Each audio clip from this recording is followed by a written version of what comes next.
Many people are saying that Donald Trump is a revolutionary president. One of those many people is, of course, the Donald himself. Another one of those many people is me.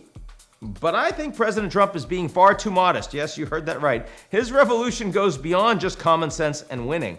Trump 2.0 has the potential to transform American governance at a more fundamental level by removing meaningful checks on executive authority. But will the revolution succeed?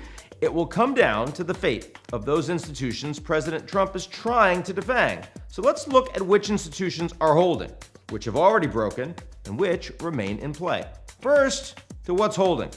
Our king-hating founders envisioned a decentralized government that gave the states significant power. Your civics teacher called it federalism. And as of today, we've seen relatively little federal interference in state governance. Recent news out of Los Angeles notwithstanding. And the military, though led by a politically aligned secretary, remains resistant to unlawful orders. Most importantly, the judiciary remains independent. Lower courts have struck down volley after volley of executive orders, and the Supreme Court has pushed back on White House overreach, including recent rulings on tariffs and immigration. Now to what's broken. The legislative branch. Congress no longer functions as a check on the presidency. Impeachment has become political theater, not a constraint.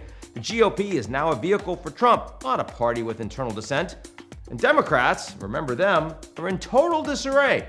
Gone is any form of meaningful ethical oversight of the Trump administration. The founders envisioned Congress as the first branch among equals. Just a few months into Trump's second term, it's become the first branch to break.